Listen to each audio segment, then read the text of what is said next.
हम JTD में खुशामदीद। अच्छा जी, मैं बना रही थी बिरयानी और बिरयानी बनाते हुए मैं लगी थी अपने केले सेव करने। तो मैंने कहा ये चीज़ अपनी बहनों के साथ ज़रूर मुझे शेयर करनी चाहिए। दरअसल यहाँ चीज़ें लेना बहुत मसला बन जाता है, बहुत ज़्यादा वो होता है कि कैसे मसलन फल इजीली यहाँ से नहीं मिलते, हमें इकट्ठा फल लाना पड़ता है, इकट्ठा फल ला के हमें फ्रीज़ करना होता है। तो फ्रीज़ में किस तरह करती हूँ, ये मैं बिरयानी बना रही थी घर वालों के लिए, तो मैंने सोचा मैं अपने केले आप लोगों के साथ शेयर करूँ कि मैं कैसे सेव करने लगी थी। ओके तो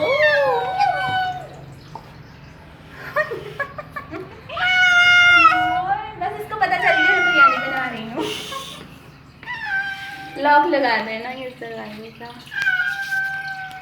अच्छा जी, तो मैं आप यार इसको दें कुछ बिरयानी की प्लेट पूरी इसके आगे पहले रखे ना, इसको तो पहले खिला लूँ मैं।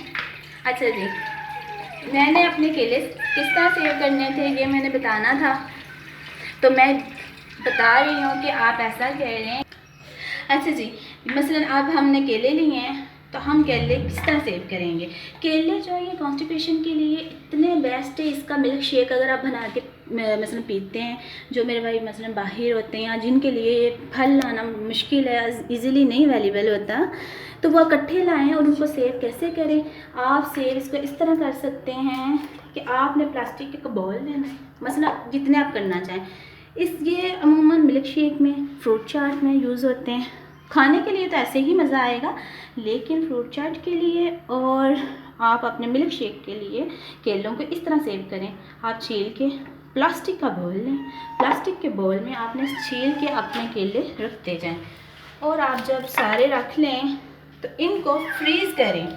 फ्रीज़ करना है, फ्रीज़ करना है, क्योंकि अगर आप नीचे रखेंगे तो ये ख़राब हो जाएंगे, ब्लैक हो जाएंगे, इनका कलर ख़राब हो जाएगा। तो आपने इनको फ्रीज़ करना है, देखें। और इसी तरह माशाल्लाह और भी फल जिस तरह सेव करती हूँ मैं, इंशाल्लाह वो भी आप लोगों से शेयर करूँगी इंशाल्लाह। और ये देखें, इसका माशाल्लाह कलर भी ब्लैक नहीं होगा, फ्रीज़ रहेंगे और इजीली ये उतर भी जाते हैं।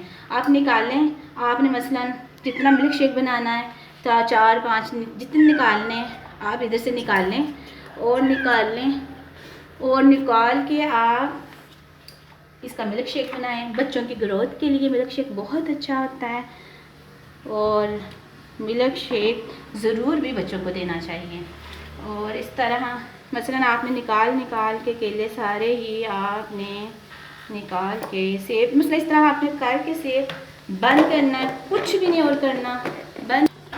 अच्छा जी, मैंने जैसे कि अब मैंने बताया है आपने केले लेने हैं और फ्रीज़ करने हैं, तो फ्रीज़ के लिए आपने हमेशा फ्रिज का ऊपर वाला हिस्सा यूज़ करें। अगर आप नीचे रखते हैं तो इससे क्या होगा, वो ब्लैक हो जाएंगे, वो मेल्ट भी हो सकते हैं। तो इसलिए आप ना इसको फ्रीज़र में रखें और फ्रीज़